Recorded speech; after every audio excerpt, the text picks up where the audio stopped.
S.K.Arodhiya from GCW Bhiwani. Today we will discuss about Fraunhofer class of diffraction. In our last video we have discussed difference between fractional diffraction and Fraunhofer diffraction. In case of fractional diffraction, the distance between source of light and aperture is finite, and also the distance between aperture and screen is finite. Okay, but in case of Fraunhofer diffraction, the distance between source of light and aperture is infinite, and also the distance between aperture and screen is infinite. So in this case we have used convex lens. Convex lens is used to focus the light from the source on the aperture, and also to focus the light on the screen from the aperture we have used convex lens. Okay, and if we are talking about infinite distance, then of course the wavefront is plane. In case of fractional diffraction, the spherical or cylindrical wavefront, but in case of Fraunhofer diffraction, the wavefront is plane. Okay, so first we discuss the Fraunhofer diffraction at a single slit.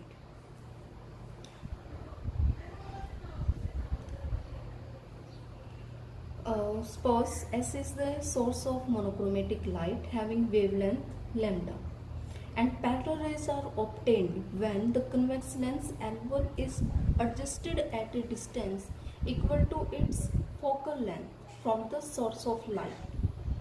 The slit AB is illuminated by the source S, and each point on the wavefront is a source of secondary wavelength. The diffracted secondary waves are focused on the screen XY. Okay, the wave meet at O in the same phase and produce brightness because of the secondary waves from the points equidistant from C. The O is the central point on the screen, and the waves coming from A and B are equidistant. Point A and B are equidistant from this point. So wave coming from A and B are in phase and have zero path difference. Zero phase difference means maximum intensity. So on this point we found the maximum intensity, central bright maximum. The central fringe is bright fringe, and at any other point which is away from the central point, suppose this is Q, the light rays reaching from point A and B at this point Q have a diffraction angle theta. Suppose light is diffracted at an angle theta to reach this point Q. Okay, now from the triangle ABD, from the triangle ABD we have BD by AB is equal to sine theta. Okay, or BD is equal to AB sine theta.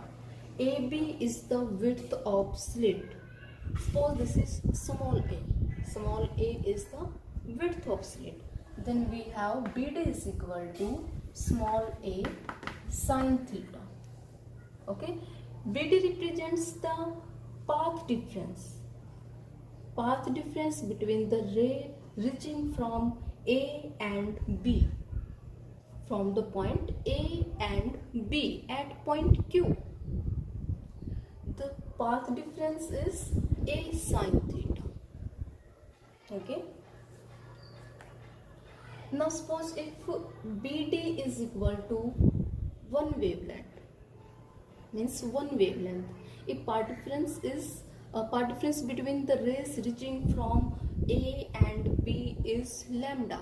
equal to one wavelength, then we can divide AB into two parts.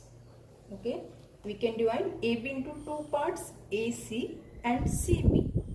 Okay, and each half, upper half and lower half, create a part difference of lambda by 2, because BD is lambda and half of BD is lambda by 2.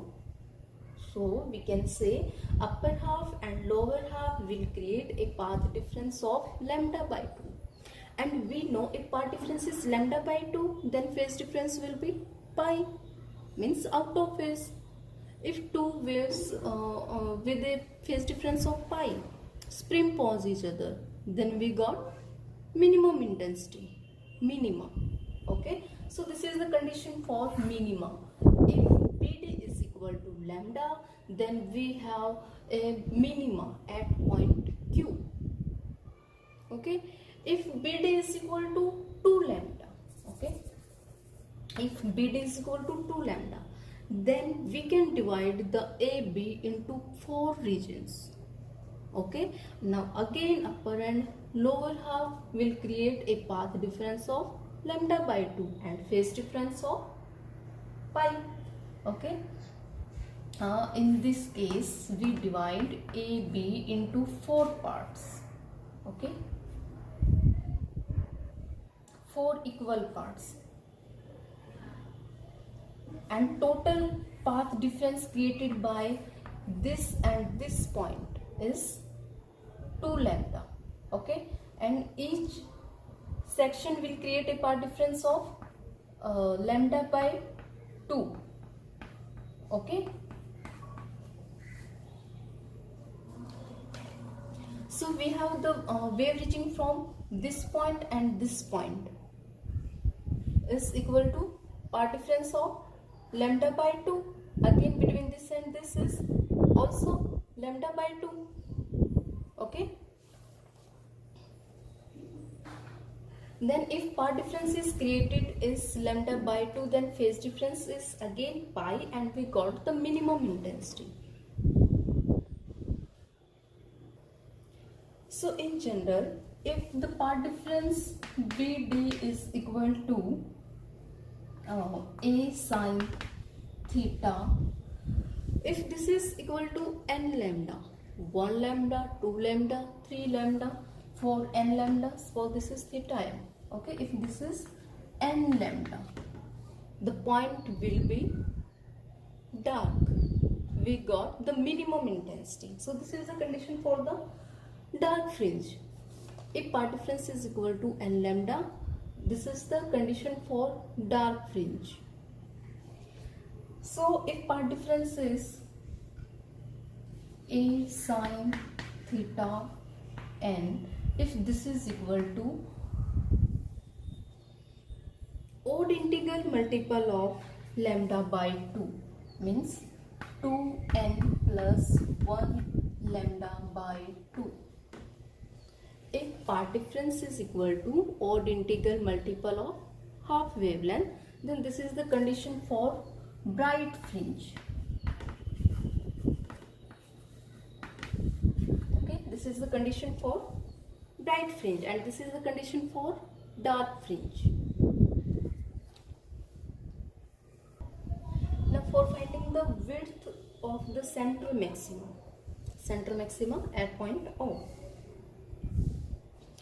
Suppose the screen is very far from the lens, okay, and L2 is very near to the slit. If L2 is very near to the slit and screen is far away from slit, then we have sine theta is equal to x by f. Suppose x is the distance between O and Q. X is the distance between point O and Q. In this case, f is focal length of the lens L2. This is approximately equal to this. Okay. In this case, the distance between point Q and CQ. CQ will be equal to approximately equal to focal length of the lens L2. And we know in the previous equation we have A sin theta is equal to n lambda. If we are talking about first minima, okay, we are talking about first minima, then n is equal to 1 and sin theta is equal to lambda by A. Now by comparing both these equations, we have x by f is equal to lambda by A. Okay, or x is equal to f lambda by A. X is the distance between O and Q, and at point Q we got our first minima. We got our first minima at point Q, and central bright fringe lies in between the first minimas. Okay, then difference between the position of first minimas gives the width of center maxima. So we have 2x is equal to width of center maxima. Okay,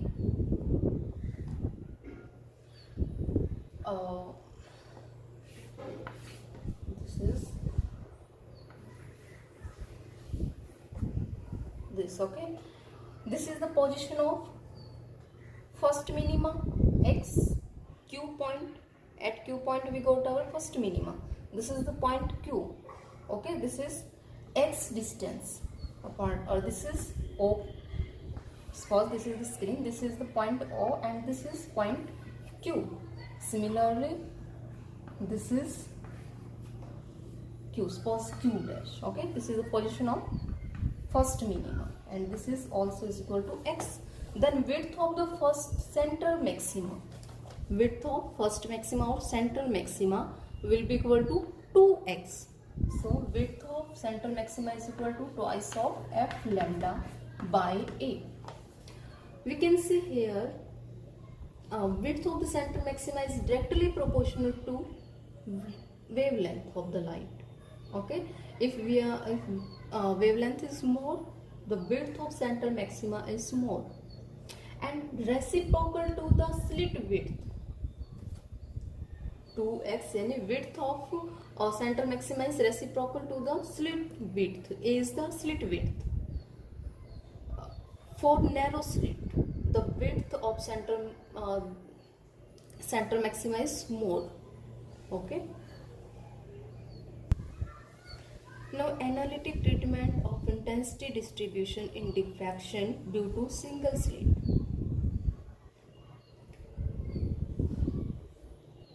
A plane wavefront of monochromatic light of wavelength lambda to be incident normally to the slit.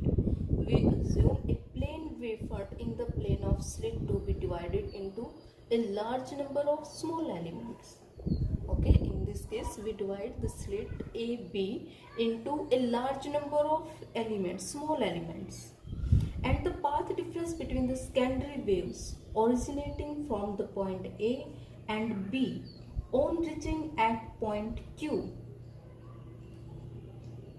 The corresponding phase difference, the path difference is A sin theta. Okay, the path difference between the secondary rays originating from the point A and B on reaching Q is equal to A sin theta, and the corresponding phase difference between the waves from A and B at point Q will be 2 alpha. Okay, suppose this is slit AB and this is screen, this is point Q. The light rays going from point A and B at point Q. The path difference between these two rays is A sin theta, and phase difference, the phase difference suppose phase difference between these two rays is 2 alpha. Okay. differences A sin theta and phase differences 2 alpha. Okay, and corresponding to this path difference, the phase difference will be given by 2 alpha is equal to 2 pi by lambda into में A sin theta. Okay, और alpha is equal to pi A sin theta by lambda. Okay, I repeat, L2 alpha is the phase difference between rays originating from these 2 points A and B. Wave originating from the A and B, the phase difference is 2 alpha and path difference is A sin theta. Now assume the slit AB is divided into n number of points, small elements, a large number of small elements. Okay.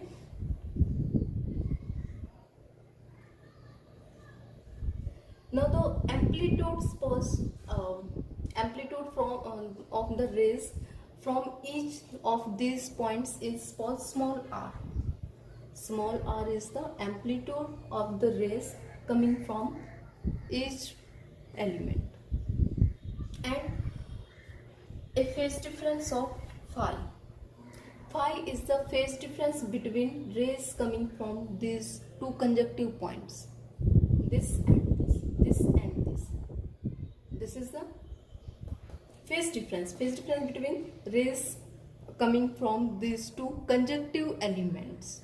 Okay, and we can write phi is equal to 2 alpha by n, because this is total phase difference between these 2 points is 2 alpha, and this is divided into n number. Okay, then phi will be equal to 2 alpha by n, or we have alpha is equal to A sin theta, pi A sin theta by lambda, or 2 alpha is 1 by n, and 2 alpha is equal to 2 pi by lambda into A sin theta. Okay. Now suppose y1, y2, y3, suppose y1, y2 up to yn. These are the displacement vectors from rays from the each element. Okay, y1 is r sin omega. R is the amplitude. Okay, y2 will be r sin omega t. Each element create a phase difference of phi. So this is phi, and yn will be r into sin omega t plus n minus 1 phi. Okay, this is yn. Now the resultant amplitude will be y is equal to y1 plus y2 plus y3 up to yn. Adding all these terms, we got finally y is equal to r sin n phi by 2 divided by sin phi by 2 into, okay, this is the resultant wave vector, wave coming from the each element.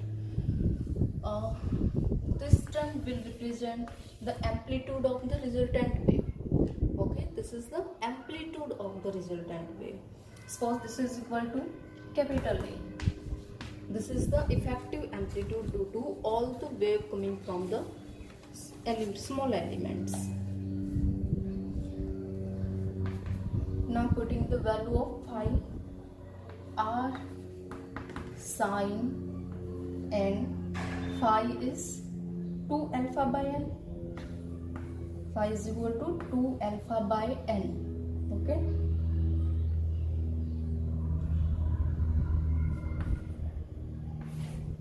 Sine into 1 by 2, phi is 2 alpha by n.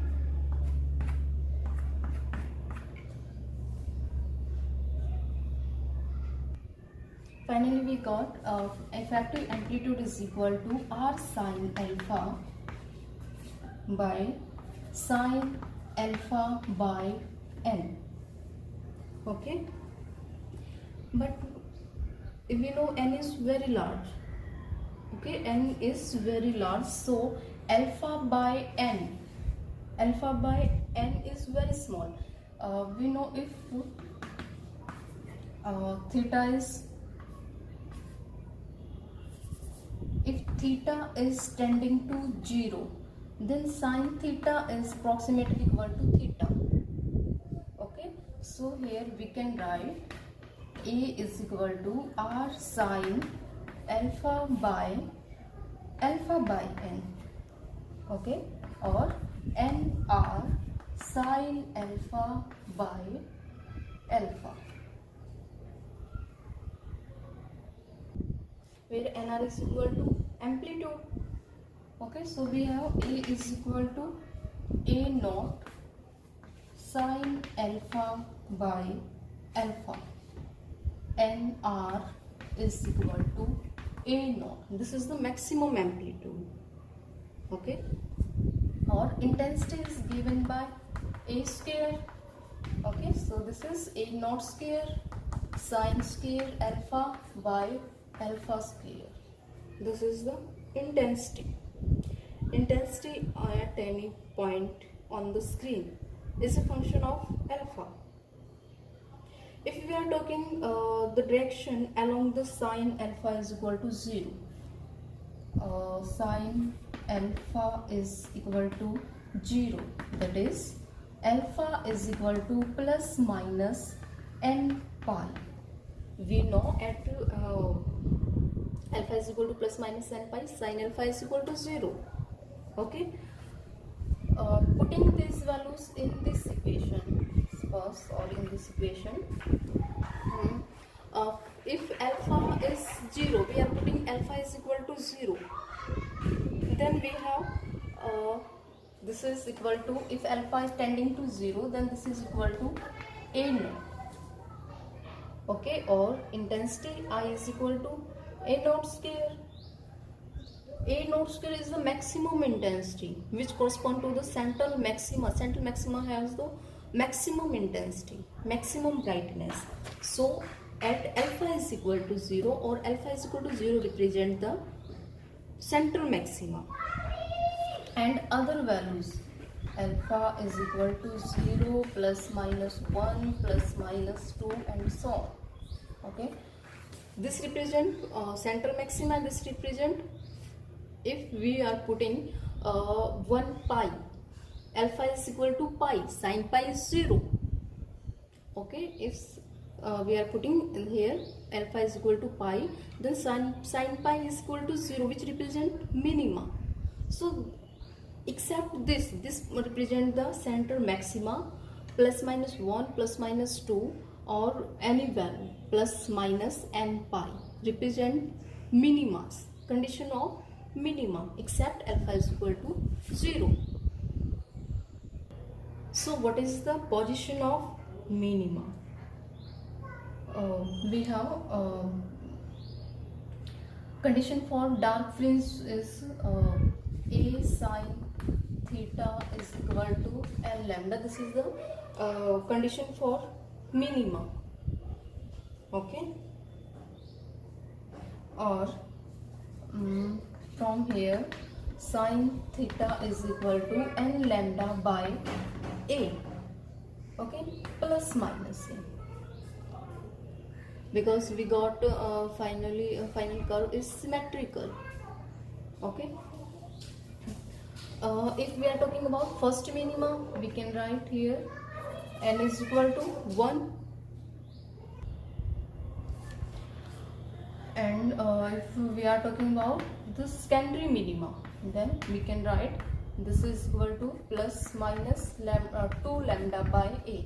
These are the positions of the minima.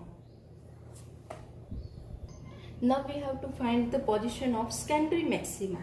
First maxima is central maxima. Now we have to find the position of secondary maxima.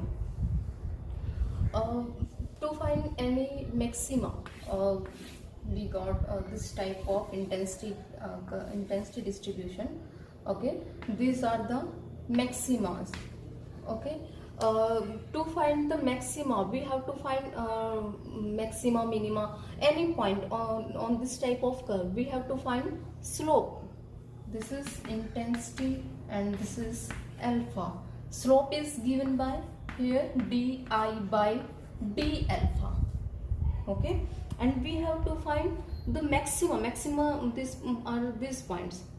To find the position of any point, point on this curve, we have to draw tangents. First we have to find this point, then we have to draw this tangent.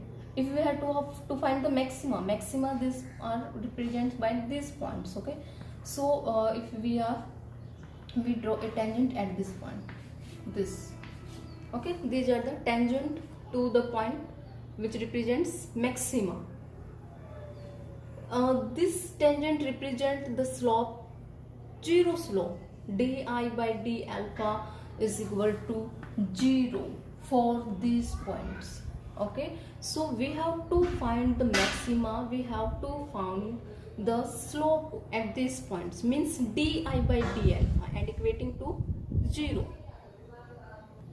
So we have the equation I is equal to, intensity will be given by a naught square and sine square alpha by alpha square.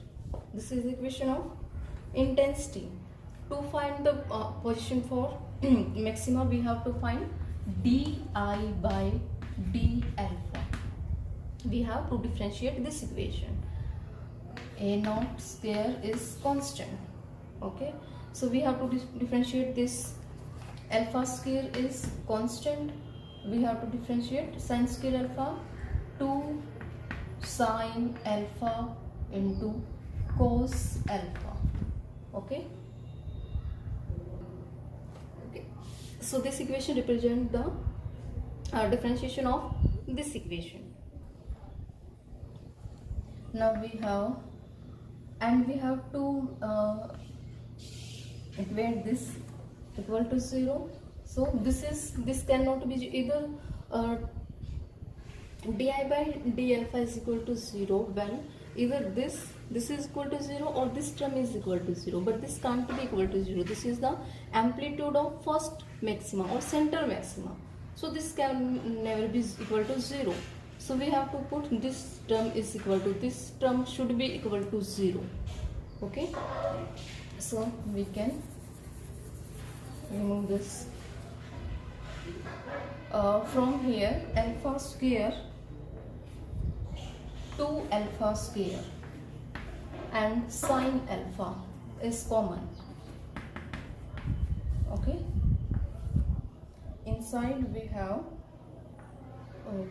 cos alpha minus sine alpha divided by alpha 4.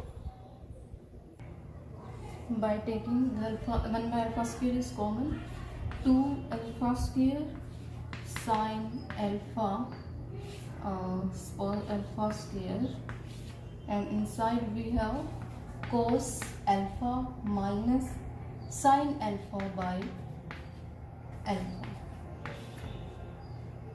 This is di by d alpha. Okay.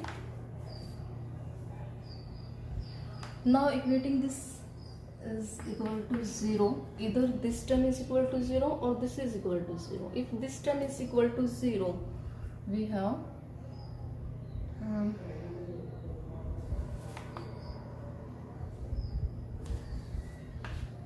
if this term is equal to 0, 2 sine alpha is equal to 0, or sine alpha is equal to 0. Simply we can write sine alpha is equal to 0. This equation represents the condition for minima we have studied earlier. Okay, sine alpha is equal to 0 means alpha is equal to plus minus n pi. For alpha is equal to 0 represent the central maxima, and other values for n 1 2 3 plus minus 1 2 3 represent the first, second, third minimas. Okay, and if cos alpha minus sine alpha by alpha is equal to 0, then we have cos alpha is equal to sine alpha by alpha, or from here we got alpha is equal to sine alpha by cos alpha, or this is equal to tangent alpha. So finally we have the equation alpha is equal to tangent alpha. Now to find the position of secondary maxima, we have to plot this equation. Suppose y is equal to alpha and y is equal to tangent alpha. We have these two curves. Y is equal to a represent a straight line, and y is equal to tangent alpha represent a family of curve as shown in figure. Okay, now except the value of alpha is equal to 0, the other values of alpha for a secondary maxima are approximately given by alpha is equal to 2n plus 1 pi by 2. Alpha is equal to 2n plus by 2, where n is equal to 1 2 3 plus and so on. This where the curve y is equal to alpha and y is equal to tangent alpha, where these two curves, these two plot intersect each other, the point of intersection represent the position of maxima. Okay, the point of intersection of these two curves represent the position of maxima. So position of maxima is alpha is equal to 0 plus minus 3 pi by 2 plus minus 5 pi by 2 and so on. These are the position of maxima.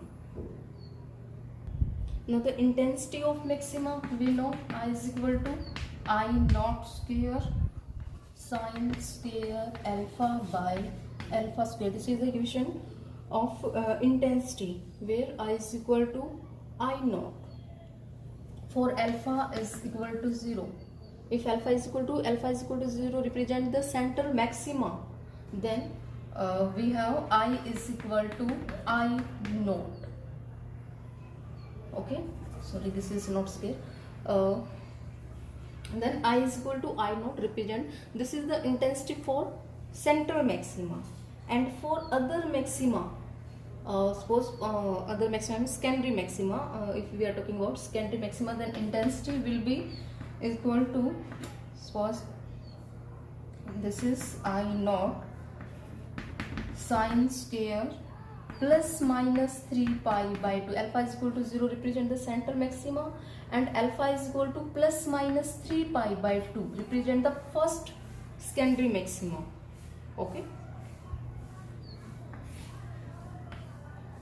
divided by plus minus 3 pi by 2 square. Okay, and this is equal to 2 pi by 3 pi squared I naught. This is the intensity of a secondary maxima. Similarly we can find the intensities corresponding to the second, third order secondary maxima. Okay, therefore the ratio of central maxima, first, second, third order secondary maxima of intensity is ratio of central maxima to first, second, third order maximas will be 2 by 3 pi square S2 2 2 by 5 pi by pi square, okay, and so on.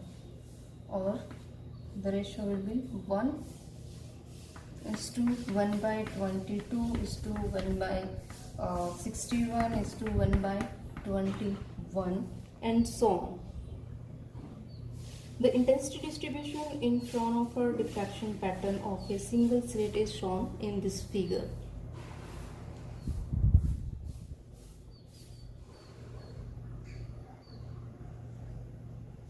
This will represent the intensity of Fraunhofer diffraction pattern of a single slit.